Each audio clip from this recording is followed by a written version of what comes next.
Hi, in today's video we are cutting some more unusual vegetables. So not our basic knife skills, but some unusual things. Like this was a jicama. And so jicama will look like this on the outside. It has that waxy outer covering. We're going to cut it into strips. We're going to mince and grate and chop ginger. We're going to chop broccoli into pieces like this, longer pieces and shorter pieces. And we're going to be cutting up cantaloupe into wedges or cubes, perfect for any kind of melon. And we're going to be chopping some cauliflower. I don't think I forgot anything. Oh, bell pepper. We're also going to be cutting up some bell pepper. So let's get right into it. Okay, so the first thing I'm going to cut today is this jicama, and it has this waxy seal. I don't know if some vegetables do produce their own wax, and so I don't know if this has been waxed or whatever. We don't want to eat it. We don't want to eat the peel, and so we want to cut it off. And so I'm going to, remember from our knife skills class, I'm going to pinch the blade and wrap my fingers around the handle, and I'm just going to cut off the top. And so you can see the white flesh inside. So if you're not familiar with jicama, this is a root. It's very low glycemic. It has a slightly sweet taste. Some people will chop them and roast them like French fries, but I just like to eat them raw. It's a great thing to dip into hummus, a tahini dip, any kind of, delicious little dip. So I'm just going to continue to cut around it. It has a nice sweet smell, a little citrusy. And so it sounds weird that people will make it into French fries. So sometimes I'll cut them into sticks like we did the matchsticks on the knife skills video. And then I'll just roast them in the oven. And then if you dip them into like a ranch sauce or something, then you don't even notice that they're not French fries. So it's a great low glycemic option. Okay, so you can see my knife is not very sharp, but we want to get all of this peel off and continue working our way around. Once again, you want very sharp knives. So what I need to do is go and get a different knife. So let me go do that.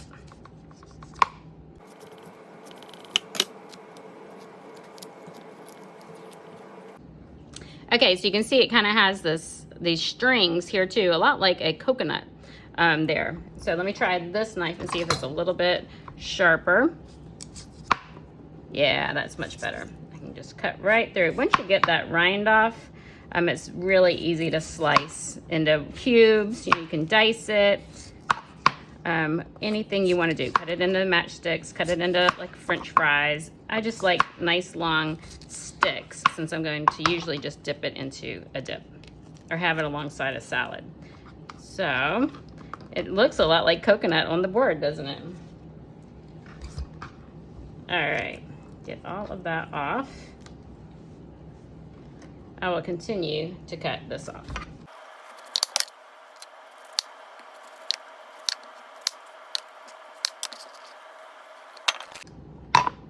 Okay, I went and washed all the wax off of the board. That's what looked like coconut. And so here we have, here's our jicama. Everything has been peeled off of it. And so what I'm going to do, remember in the knife skills class, we like to have a flat edge. And so here's a nice flat edge here. So that way it's not going to rock. I'm going to slice down about 1/2 inch. Now, see, I kind of have to saw.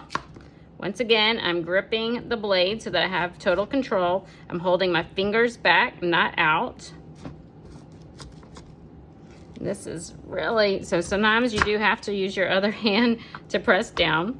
And so now I can stack it, or it depends. I want to make sure that I feel safe. So maybe only 2 high will be what I need to do today. And so I'm going to, now, what most people would do is cut off this edge to make it have a nice clean edge, but I don't want to waste that. I don't mind if it's a little bit uneven, especially if I'm using it as a dipper. And so hold the fingers back and slice down. Hold the fingers back and slice down. Okay, so now you can see how these could look like French fries if you bake them up. Bake them up. If your kids dip them into a no sugar added clean ketchup, then they will never know that they're not French fries. So they're just wonderful for dipping into, I like ranch dips or anything, even just decorating your salad, putting them on a crudité dish. They're nice, they have a nice sweet flavor. And so this is how I like to chop my jicama. Okay, the next root I like to look at or use often is ginger. So here's our ginger root. You want one that's fairly flat, and you want to make sure that you clean it very well because see all these little crevices, a lot of dirt. This is a root vegetable, and so it could have a lot of dirt in there. Now, if I grow my own, or I know where my ginger came from, and I know it's organically grown, then I don't mind that it has the peel, and I will grate it or use it however I need to with the peel on. If I don't know where it came from or it's conventionally grown, then I'm definitely going to cut off this peel. So normally what I will do is I will just cut off one side. You can see I kind of broke this little finger off. I don't want to waste that. And so I can just cut off the edges, keeping my fingers out of the way, right? And like I said, I don't even mind the peel. This would be great thrown into like a smoothie.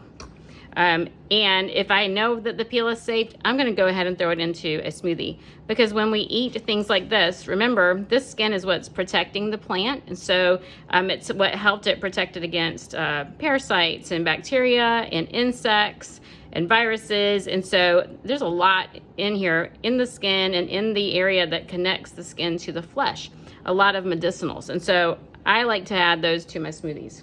But for here, there are a couple of things that we can do. And so I'm gonna stand it up and just cut the edge off. Some people will even just use a spoon.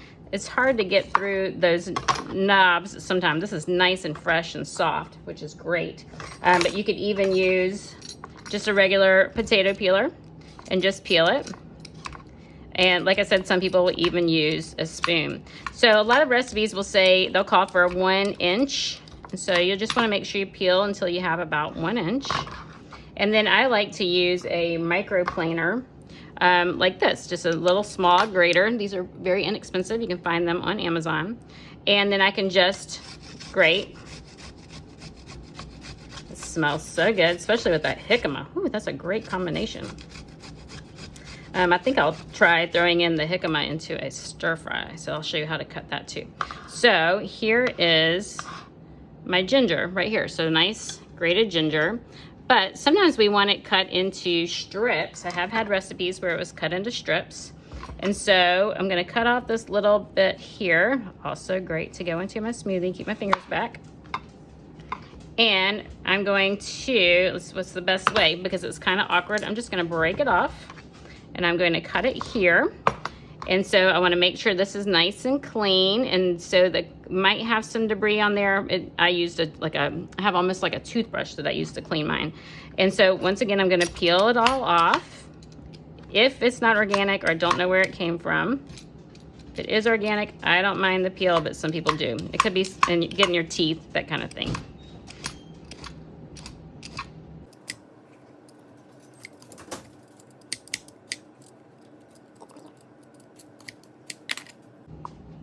Okay, I'm gonna cut off this end here, and then I'm gonna clean up my area.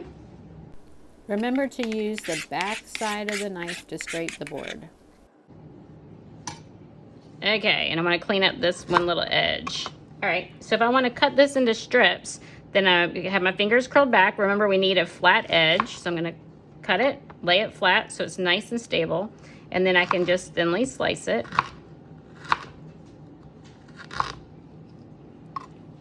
And then I can stack it like we did the jicama.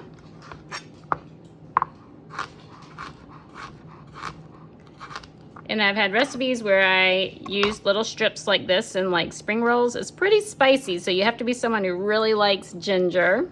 You can stack that too.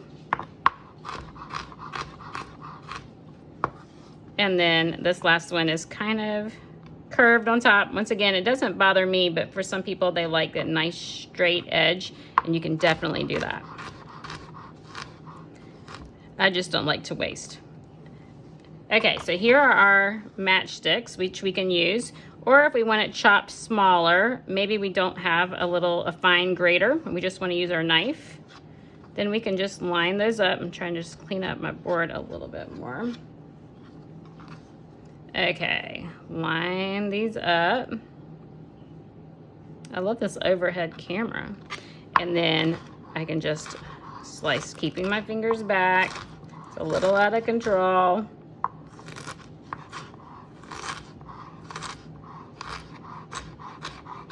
And then just like when we did the garlic on the other video, I can just go back and forth. Remember, don't scrape the board with the sharp side, only the dull side. And we're just gonna go back and forth. And so it's gonna take us a lot longer to get those small pieces like we got with the little grater, but you can see that it is doable.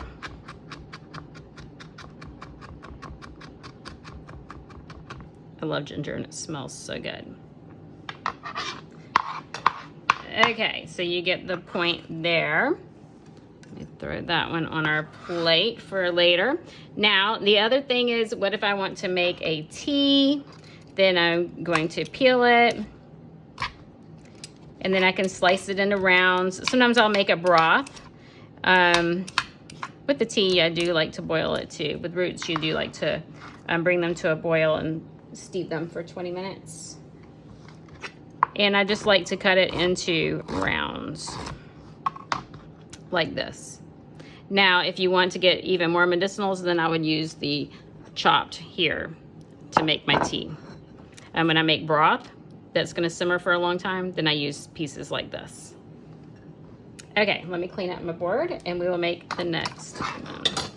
Okay, the next vegetable that I want to do today is broccoli. So a lot of times people will ask me about broccoli. How do I cut broccoli? And so, it got the ginger peels on top. Here is a head of broccoli here. And so a lot of times when we have broccoli, it's cut in these long strips. So I can just stick my knife in here. First, I want to make sure I cut off this dry. Look, it's all dry and wrinkly. We don't want to eat that side. When you shop for broccoli, you want to look for one that it looks nice and fresh and moist. This one has been in my fridge overnight. Okay, so I already have some stems. If you like stems, I do eat the leaves. I keep the leaves as well. If I want nice long pieces, then I just cut right along the stem like that. And so then I have these nice long pieces that I can steam. But I don't always like it that way. As a matter of fact, I usually like it chopped. And so I'm gonna leave those on our plate for our picture later. But normally what I do is I love the stems. The stems are nice and tender. And so you can see I am just thinly slicing, like 1/2 inch. And then I will usually stack these. Sometimes I stack them, sometimes they're a little wobbly. And I can hold them like this, keep my fingers out of the way, and turn and chop. And then I have these pieces that are great for roasting, to go into soups or stews or stir fries. So I'm gonna do that with the rest.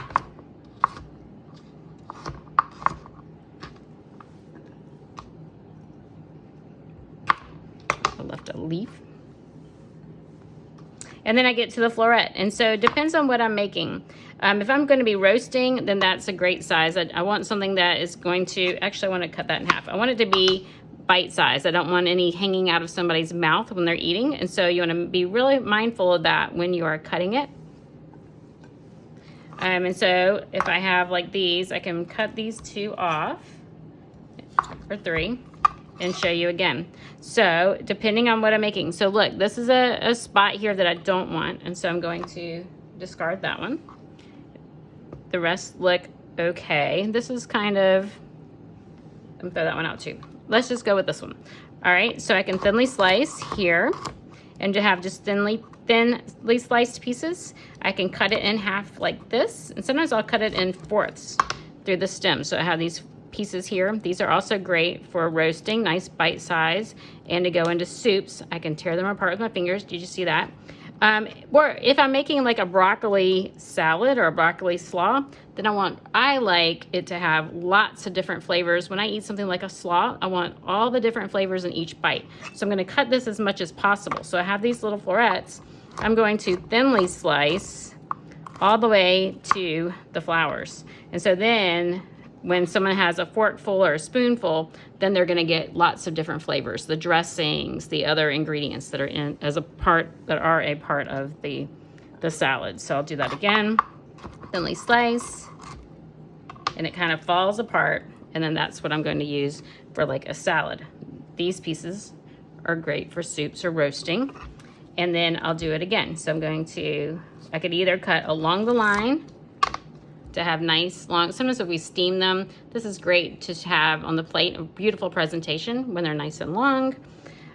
Or I can chop the stem into chunks for roasting or soups, or I can thinly slice for stir fries, or chop really small for a broccoli slaw. Okay, so let me clean up my board again. All right, the next thing that I want to demo is a red bell pepper. And there's so many different ways to do a red bell pepper. I've seen it demoed several different ways. One, we can hold it. Remember, we want a flat side. So sometimes people will cut off the bottom so they can stand it up. I don't necessarily do that, but I will kind of hold it by the stem, and I like to cut off one side. But when I cut it, I like to cut kind of in a curve. You can see how I'm going, so that that membrane is cut off, and I have a nice piece here with no membrane on there. Some people will lay it down this way and cut along here around the seeds, which is great. It kind of opens up like an envelope, but then we lose the bottom here, and so I don't want to lose that. And then I still have to cut this membrane here as well, and so I'm going to go in and around that membrane, and then I get more of the pepper. I'm not wasting as much.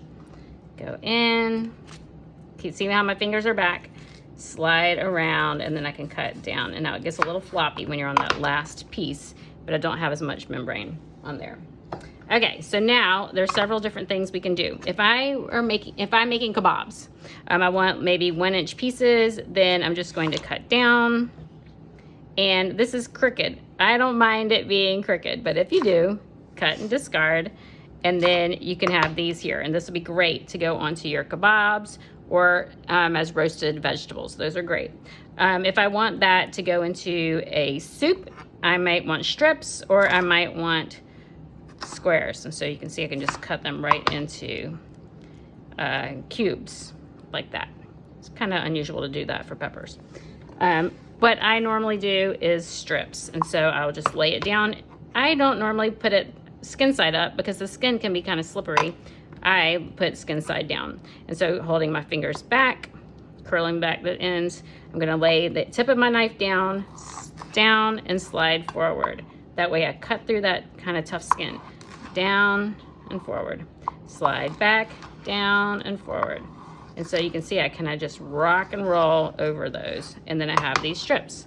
Now, that might be kind of long to go into a stir fry. It'd be great to put in a sushi roll or a spring roll. But if I'm stir frying, I might want to cut that into thirds, or I might want to cut it into half. So I just line them up and cut them in half. And there we go. We have our nice strips for a stir fry. So I'll do that again. Here is our pepper, skin side down.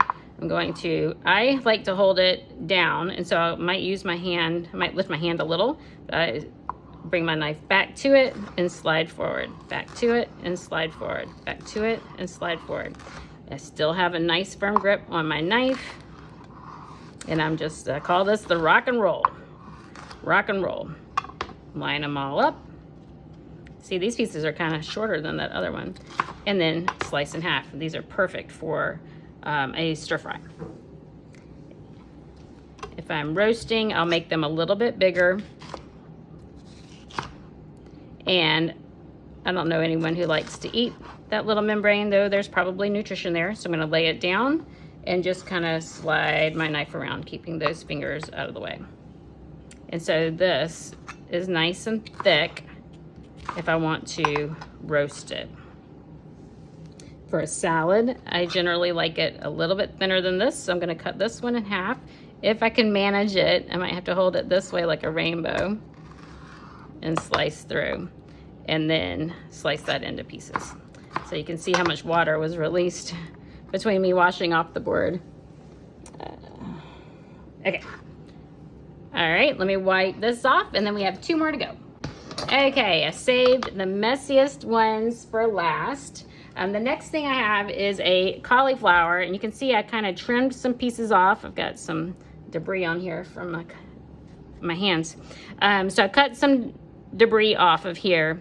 So when you look at a cauliflower, you want to make sure that it's discolored and not mold. And so any discoloration, go ahead and cut off. It will oxidize.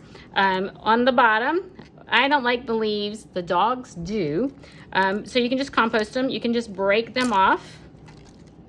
Any that are loose that you can just easily peel off, just plop them off like this. And then there's several different ways you can cut a cauliflower. What I like to do is I'll lay it down on the stem end, put my knife on top, and then fingers flared up, I'll press into it, and then I kind of have to rock the knife to get through. And then here's what it looks like on the inside. So there's several different things we can do here. Some people will cut it this way and this way to get the core out. I just cut it straight through the middle. So here's our middle. I'm gonna go on top, stand it back up on its stem, fingers back, and then I'll flare my fingers on top, cut through. And this is gonna be much more manageable for me. So you can see I have this quarter wedge here. I can slice it into cauliflower steaks if I want to. I want to cut this core out, and so I'll try to lean it back where you can see with this camera. I'm going to cut into it. Hopefully you can see that. And it will just plop right off. And I'm left with just the cauliflower. This part can go into the compost. I can save this to make cauliflower ice cream. Have you ever made that? It can go into smoothies. It makes them nice and creamy without having to add fat. Okay, so that is where we are. I'll do that again with the other side. See if I can demo it again. Cutting through. And there's our wedge. So in the overhead view for your eyes will look like this. So I'm gonna press down. And see, I only see my fingers, that's why I was demoing. And then I go in with my knife at an angle. Okay, I didn't get that. I didn't get those little pieces, but that's okay. All right, so we want these little pieces. If we're roasting, that's a nice bite size. That's good for like a soup. I usually will just, any pieces that I can break off on their own, I just go ahead and break them. And so let me move our plates. So like this is hard. I'm gonna need to cut that one, right? But these fell right off. Here, I can just go ahead and break this apart and see, are they the size I want? Those are great bite-sized pieces. And on this one too, they just kind of falls apart. Nice bite-sized pieces. This one is kind of large. I'm gonna wanna cut it a little more. And over here, I probably will want to cut these a little more as well. Okay, so now I have my cauliflower. This is, you can see why I waited. It just makes such a mess on the board. Okay, so this piece is too big. I'm gonna cut it into fourths and see what I think. So I'm gonna I cut it in half, and then I'm gonna cut that in half again. And that's still too big, so let's cut the stems off. I like the stems. Some people only like the florets. These are great if you need dippers. Steam that and then use it as a dipper. Cut it if you want to roast it. Nice bite-sized pieces. This one is still too big for a bite-sized piece. So I'm gonna cut it again. All right. And I'll just do one more so you can see. This is a good dipper. I want to steam it. That's kind of hard.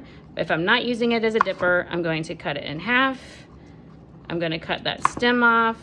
That's great for roasting if you like it, or save it for your smoothie. That is debatable as far as is it the right size for a soup or stew? And there we go. Those are perfect. Okay, so let me move this out of the way, and we have one more thing to chop. Okay, the last thing for today is this melon. I was trying to smell it. It's not very strong, so hopefully it's ripe enough. Whenever you have a melon like this, any of your vegetables, you want to wash them really good. So you can see this is kind of a rough texture. Unless you grew it yourself, you don't know what conditions it was in. You know, there could be any sorts of bacteria or viruses out in the fields, handling in the trucks, on the in the boxes, on the shelves in the grocery store, and people touch it. And if I cut into it, anything on that surface is going to go into the flesh. And so I want to make sure that the outside's nice and clean so that when I cut into it, I'm not adding any contaminants to the inside of the melon. So I am going to cut off this first end. There. It's not very strong smelling. Hopefully it will taste good. And so here it's nice and flat. And so there's a couple of different things that I can do. For melons, I usually like to have them cut in half. Or maybe I want it to cut into wedges. Remember, melons have seeds all on the inside. Maybe I want to cube it. So first thing I'm gonna do is I'm gonna just cut it in half. And so I had my fingers flared out. Now I'm going to carefully go through. And you can see I have these seeds that I need to scoop out. So let me get a spoon and scoop those out.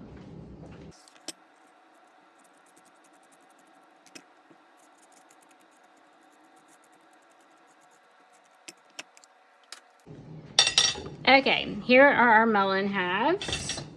So, depending on what you want to do. So, maybe you want to have wedges. So, I'm going to cut down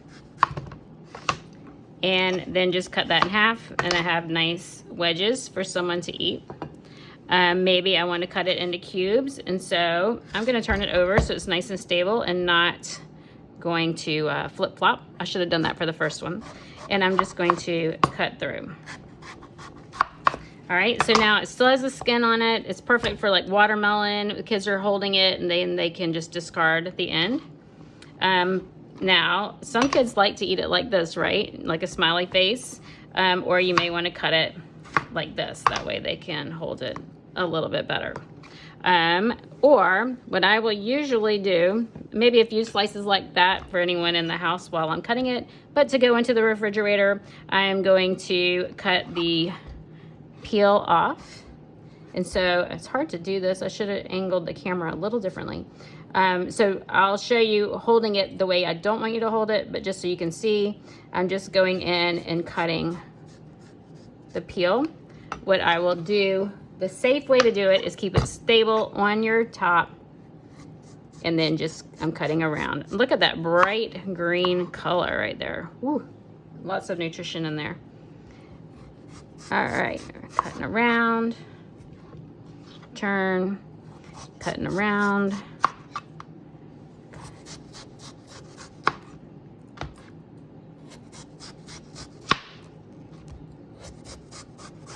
And you can see I'm just gently kind of sawing as I go down because I wanted to maintain complete control over my knife.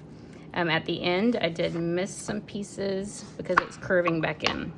On watermelon, it's a little bit more challenging. I intentionally picked cantaloupe because I'm a small person and it's hard for me to handle the watermelon. Okay, so now I'm going to cut it that's about 3/4 inches thick. And then for the fridge, what I will do is I will cut that into bite-sized pieces. And then here we go.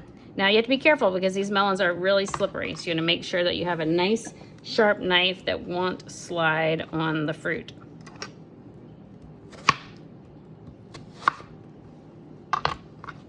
And there we go.